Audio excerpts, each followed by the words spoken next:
45 दिन आज इन लोगों को यहाँ पर हो गए हैं और उसके बावजूद लगातार धरना उसी तरह से चल रहा। और ये वो मजदूर हैं जो मजदूर जिस डिजाइन को एसी कमरों में बैठ के बनाया जाता है, जिन सड़कों का निर्माण कार्य का प्लान आपको एसी कमरों में किया जाता है बैठ करके, तब ये कड़ी मेहनत करके उस रास्ते को, उस बिल्डिंग को बना करके आपको देते हैं। लेकिन खुद अपने जीवन का, अपने संघर्ष के लिए किस तरह से संघर्ष कर रहे हैं वो हम आपको तस्वीर दिखा रहे हैं। और 43 दिन आज यहाँ इनको हो चुके हैं। 43 दिन बाद भी यदि उसी तरह धरना, उसी तरह प्रदर्शन चल रहा है तो आखिर 43 दिन में आखिर वार्ता किससे हुई, क्या कुछ वार्ता हुई है, ये सब जानने के लिए हम पहुंचे हैं।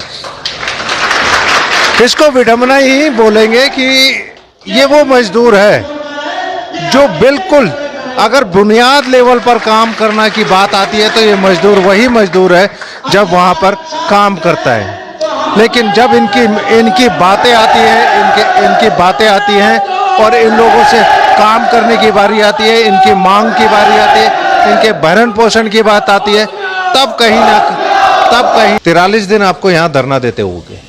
इससे पहले भी नए सरकार के गठन से पहले जब चुनाव भी नहीं हुए थे, नवंबर में भी आपने धरना दिया, कई प्लेटफॉर्म पे आपने बात की और कई बार हम आपकी खबर दिखा चुके हैं। 24 नवंबर को भी मैंने उसी गेट से, उसी जगह से, और आज फिर वही जगह है। आप देख रहे होंगे यहाँ पर कार्मिक अनशन पर भी लोग बैठे हुए हैं, महिलाएं भी हैं।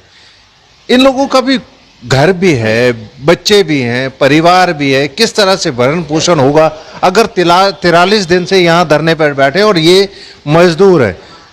क्या लगता है क्यों, कहाँ पर कमी आ रही है? और अभी हम एक देख रहे थे कि कुछ बहुत दुख हो रहा है, अंदर से आत्मा दुखी है। और आपने देखा होगा हम यहाँ बैठे हैं, कोई हमें पूछ नहीं रहा है कि खाना खाया क्यों नहीं खाया। वो तो छोड़ो, इन्होंने अंधेरी नगरी चौपट राज हो रखा, मान्यवर अंधेरी नगरी चौपट राज हो रखा है। यहाँ जो मान्य प्रमुख अभियंता जी हैं, ये विभाग शासन में वार्ता करते हैं, परंतु हमारे पक्ष में नहीं, ठेकेदार के पक्ष में ये वार्ता करते हैं।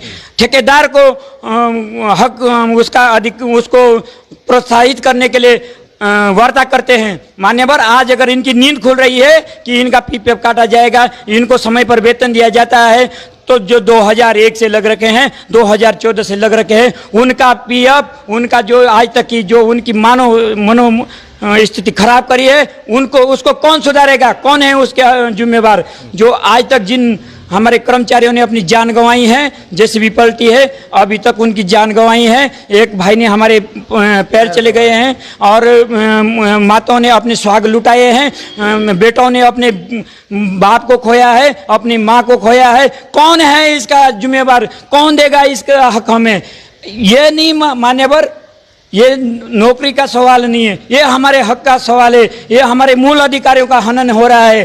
क्यों हमारे मूल अधिकारियों का हनन हो रहा है? कोई समझने वाला है, कोई सोचने वाला है तो हमें इसका उत्तर चाहिए। और रही बात सरकार की, मान्यवर, जब विभाग का मुख्य प्रमुख अधिकारी सोया होगा, जब विभाग का प्रमुख अभियंता ये नहीं सोचेगा कि मेरे ये जो गरीब आदमी हैं इनका भला होना चाहिए, तो शासन क्या करेगा, विभाग क्या करेगा और सरकार क्या करेगी? सबसे पहले विभाग के अधिकारी को जगना होगा, प्रमुख अभियंता को जगना होगा और हमारी पीड़ा को वहाँ पे ले जाना होगा। मान्यवर, हमने यहाँ पे धरना दिया था, जिसके उसमें हमारा जो शासन में प्रस्ताव गया था उस पर यह हुआ था कि शासन पास करेगा, परंतु हमारे बीच के अधिकारियों ने, हमारे अधिकारियों ने हमारा पेट काटा है वहाँ पे, और हमारे पक्ष में वार्ता न करके ठेकेदार के पक्ष में वार्ता की मान्यवर। और हम पे दोष लगाया जाता है कि हम लोग काम नहीं करते साइडों में। तो जब हम लोग काम नहीं करते हैं तो आप निविदा क्यों लगा रहे? क्यों फिर हमारी नौकरी खा के वहाँ पे दूसरे आदमी को लगाई जा रही? जब नहीं करते काम तो क्यों लगाई जा रही?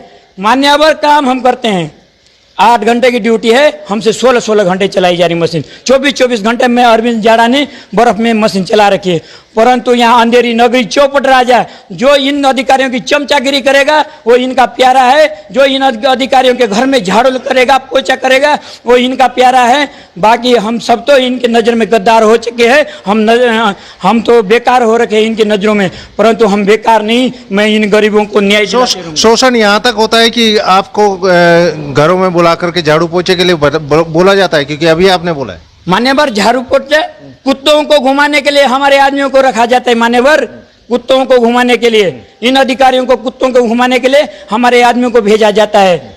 झाड़ू अभी कैलाश गतौड़ी से भी आपकी बात हुई है और अभी एक विधायक यहाँ से गए हैं हमारे आने से पहले, फकीर चंद जी, तो क्या कुछ हुआ है उनके?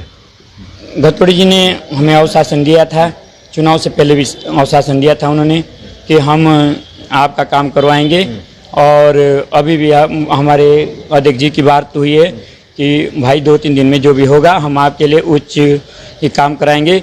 सर मुझे तो आश्वासन कितने वो दे दिया, हमने ज्ञापन दे दिया है, कितने लेटर दे दिया है, कितनी बार वार्ता कर लिया है, मुझे तो विश्वास नहीं होता है। अब क्या करें, मन रखने के लिए अभी हम गतौड़ी जी पे विश्वास करे हैं। धन्यवाद गतौड़ी जी, अगर आप हमारी आवाज़ पहुंचाएंगे, हम गरीबों का वो करेंगे तो आपके बच्चे फलेंगे फूलेंगे और हम गरीबों की दुआ आपके साथ रहेगी। चलिए, कुछ महिलाएं मातृ शक्ति है, वो कार्मिक अनशन पर बैठी हुई हैं। कार्मिक अनशन पे आप लोग बैठे हुए हैं, परिवार कैसे चल रहा है आज की डेट में? आप लोग कितने दिन हो गए यहाँ पर? जी सर, हमको तो अभी 2-4 ही दिन हुए हैं। तो 2-4 दिन में भी आपके परिवार में कौन? लोगों को तो हो गए ना, 7 वालों को, हमें तो कम ही हुआ है, लेकिन 43 दिन है वैसे। हाँ, क्या करें, घर में जैसे भी चल रहा होगा, चल ही रहा होगा, हम क्या कर सकते हैं, हम तो यहाँ बैठे हैं। तो परिवार में खाने की, भोजन की व्यवस्था कौन? सब वही कर रहे हो, अब जैसे भी हो रहा होगा, घर में चल रहा है, जैसे भी खा रहे हैं कि भूखे सो रहे हैं कि क्या कर रहे हैं। सरकार सुनेगी? क्योंकि सरकार के फेवर में नारे तो आप लगा रहे, भारतीय जनता पार्टी जिंदाबाद जिंदाबाद आश्वासन दे रखा है उन्होंने, तो हम सोच रहे कि करेगी सरकार कुछ। तो कहीं ये कहें कि राजनीतिक दल और सरकार तो चाहती है, कहीं सरकार के जो नुमाइंदे हैं, जो कर्मचारी हैं, जो उच्च पद पर बैठे हैं, वो नहीं करना चाहते? वही नहीं करना चाह रहे होंगे। चलिए, कुछ और लोग भी हैं, उनसे बात करेंगे। आप आ जाइए भाई साहब, क्या नाम है आपका? आइए, आपसे बात करते हैं।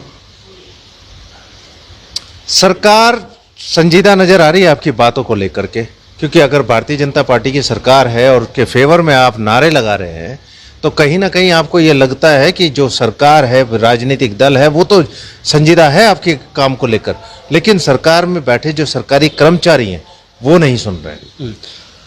मान्यवर, पहले तो मैं आपका धन्यवाद करता हूं और आपके चैनल को मैं धन्यवाद देता हूं, जो आपने हमारी गरीब आदमी को पीड़ा सुनने के लिए और सरकार तक पहुंचाने के लिए हमारे बीच में आए हैं। हम तो लगातार आते हैं, पहले भी हमने 24 मई को हमने एक खबर दिखाई थी, और आज फिर हमको लगा बड़ी तादाद में आज लोग बैठे हुए हैं, तो फिर एक बार आए हैं। मान्यवर, हमारी बहुत छोटी सी मांग है और हमें तो शर्म आती है उस मांग को रखने के लिए भी सरकार के सामने, मगर वो छोटी सी मांग नहीं हमारी पूरी हो रही है, तो लोगों की मैं सोचता हूँ कि बड़ी बड़ी मांग कैसे पूरी होती होगी। जब भी किसी भी विभाग में कोई और सोर्स पे कर्मचारी रखता है तो उपनल के माध्यम से रखता है, सरकारी एजेंसी के माध्यम से रखता है, और हमारे इस विभाग में ठेकेदारों के अधिकारियों की पता नहीं कौन सी मिली भगत है कि ये। नहीं, मैं आपको रोकूंगा। अभी हाल ही की बात है, स्वास्थ्य कर्मचारी जो आउटसोर्स स्वास्थ्य कर्मी हैं, उनके लिए भी एक प्राइवेट कंपनी को निविदा दी गई, आपको मालूम है? यानी सरकारी जो हमारी संस्थाएं हैं, सरकार को शायद उन पे ही नहीं भरोसा नहीं है। कहाँ से भरोसा होगा मान्यवर? जब 40-40 हज़ार 50-50 हज़ार रुपये कंपनी वाले लेंगे तो लोग उस कंपनी को कैसे स्वीकार करेंगे? हमारे जितने लोग बैठे हैं ये सब लोग शोषित पीड़ित हैं। इन लोगों ने ठेकेदारों को 40-40 हज़ार और 50-50 हज़ार रुपये दिए हैं नौकरी लगने के लिए, और 2014 से आज इनको 8-9 साल हो गए, वो 50 हज़ार भी नहीं कमा पाए अभी तक। उन ठेकेदारों ने, जहां विभाग हमारे नाम से बिल में जो है 10-11 हज़ार 12 हज़ार का बिल बनता है, ठेकेदार वहाँ 4 हज़ार 5 हज़ार भी पूरा नहीं देता है। और ये बड़ा आरोप है आपका कि ठेकेदार आपसे 30-30 40-40 हज़ार रुपए सिर्फ अपने यहाँ रखने के लिए ले लेते हैं। हाँ, बिल्कुल लिए हैं हमारे लोगों से जब भी लेके, और जब आज पूरे वेतन की बात करते हैं तो ठेकेदार जो है कार्य से हटा देता है। हमारे यहाँ पर विभाग में सहमति बनी थी कि इनका शोषण हो रहा है, हमारे प्रमुख अभियंता ने स्वीकार किया था और शासन में प्रस्ताव भेजा। बाद में इन्होंने ठेकेदार वहाँ शासन में भी मिल गए, शासन के अधिकारियों से, कर्मचारियों से, और हमारे विभाग के अधिकारियों से तो मिले हुए हैं, और वहाँ पर फैसला क्या होता है कि ठेकेदार के माध्यम से आपको दोबारा रखा जाएगा, और फिर ये दोबारा से टेंडर लगाने लग गए। जितने लोग हमारे यहाँ में बैठे हैं सारे लोग बेरोजगार हो गए। इन्होंने इनके जगह पर नए कर्मचारियों को रखना शुरू कर दिया है। जब आप यहाँ धरने पर बैठे हुए हैं तो वहाँ तो काम कराना ही है, अब तो ठेकेदार दूसरे लोग लेकर के आएगा। मान्यवर ठीक है, काम कराना है, पर पहले हमारा कर्मचारियों का भुगतान तो कराओ, जो 2014 से अभी तक नहीं हुआ है। 2000 रुपए मैं समझता हूँ एक एक आदमी के 10-10, 12-12 लाख रुपए बनेंगे। अगर पूरा भुगतान करेगा ठेकेदार, एक आदमी के 10 और 12 हजार रुपए के बीच में मिलेगा। देखिए बड़ी बात यह है कि इन लोगों का पूर्व में जो वेतन है वो रुका हुआ है, और ठेकेदार जो है नए लोगों को ला करके काम कराता है। काम कराए, बिल्कुल कराए, लेकिन इनका जो वेतन है वो तो कम से कम वापस करे, वो दे, ताकि इनका भरण पोषण हो। लेकिन सरकार भी कितनी संजीदा है, प्रमुख अभियंता के कार्यालय पर ही है धरना, और वहीं पर प्रमुख अभियंता के कक्ष में भी चलेंगे और उनसे भी वार्ता करेंगे। फिलहाल इनकी जानकारी, जो सारे कार्यक्रम हैं, जो इनकी मांग है, उनके विषय में जरूर जानेंगे। और हाँ, ये जरूर जानेंगे कि क्या यहाँ पर बैठे हुए जो कर्मचारी हैं, ठेकेदार ने कितने लोग ऐसे होंगे यहाँ पर जिनसे ठेकेदारों ने पैसे लिए होंगे 40 से 50 या 30-40 हजार, 50 हजार रुपए। ये मैं दिखाना चाहूंगा। देखिए ये देखिए, मेरे ख्याल में लगभग सारे लोगों के हाथ खड़े हैं कि ठेकेदार अपने यहाँ रखने के लिए, अपॉइंटमेंट करने के लिए उनसे पैसे लेते हैं। जी, आज जो है उत्तराखंड में जो ठेकेदार जो गजेंद्र कंडियाल है, उसने जो है बहुत हाई, मतलब वो दादागिरी दिखाई है। उसने दादागिरी दिखा रखी है। गजेंद्र कंडियाल है वो, उसने उत्तराखंड में दादागिरी दिखाई है, लेकिन पाबो में एक्शन कलम सिंह नेगी है, मैं नाम बोल रहा हूँ स्पष्ट, जिसने मेरे अध्यक्ष जी जनरल सिंह की 22 में तक आपने जेल में रखी हुई है। आज तक उस पैसे नहीं मिला हमको। आज मेरी माँ से मेरी बहन यहाँ बैठी है, कितना दर्द होता है जब यहाँ अपने बच्चों को छोड़ के आ रही है। मौजूद हैं एजाज अहमद जी, हैं प्रमुख अभियंता, और उनके कक्ष में चलते हैं और बात करने की कोशिश करेंगे कि आखिर इन मजदूरों की समस्या का निवारण होगा कब। कई देर से मुलाकात हमने की है, लेकिन उन्होंने कोई भी बात कैमरे पर करने से मना कर दिया। उनका साफ कहना है कि ये जो मजदूर यहाँ पर बैठे हुए हैं, इनका विभाग से कोई लेना देना नहीं है। जो आउटसोर्स जिस संस्था के द्वारा रखे गए थे, उसकी जिम्मेदारी बनती है कि जो भी उत्पीड़न यदि अगर वो कर रहा है तो उसकी शिकायत वो सीधे नज़दीक के पुलिस चौकी, पुलिस थाने में कर सकते हैं। यदि उनके साथ में कोई दुर्घटना हुई है, उसकी शिकायत भी वो थाने में जाकर के कर सकते हैं। अब देखना ये होगा कि आखिर इन सब मजदूरों को न्याय अभी हम मिलेगा। प्रमुख अभियंता के कक्ष से बाहर भी आ गए हैं, उन्होंने साफ मना भी कर दिया बात करने के लिए। लेकिन एक सवाल ये जरूर अरविंद जी आपसे उठेगा कि जब प्रमुख अभियंता का ये कहना है कि ये जो नीचे मजदूर बैठे हैं, इनका विभाग से कोई लेना देना नहीं है, तो विभाग से जब लेना देना नहीं है तो विभाग में जो आप धरना दे रहे हैं, ये किस कारण है? महोदय, जब हमारा कुछ प्रमुख अभियंता जी बोल रहे कि हमारा कुछ लेना देना नहीं है, मैं प्रमुख अभियंता जी से निवेदन करता हूं कि जब हमारा कोई लेना देना नहीं है तो हमारे बाय नियम क्यों केदारनाथ के लिए ऑर्डर कर दें आप लोग कि वहाँ पे बर्फ साफ करना है, वहाँ आपकी ड्यूटी लगेगी, साइडों में जाना है, जेसीबी लेके फलाने जगह जाना है, गाड़ी लेके वहाँ जाना है। ये क्यों करते हैं लोग? फिर तो जब लेना देना नहीं तो काम भी तो नहीं कराना चाहिए, ठेकेदार को कराना चाहिए हमसे काम। विभाग क्यों करवाता है फिर काम? ये बात। तो अब उनका ये भी कहना है कि जिन लोगों की ट्रेजेडी हुई है, जिन लोगों की मौत हुई है, या जिन लोगों की कोई क्षति हो गई है, शारीरिक क्षति हो गई है, अगर उस विषय में भी कोई बात करनी है तो आप ठेकेदार के विरुद्ध कार्रवाई करेंगे, उनके एफआईआर कर सकते हैं आप। महोदय, नियम है,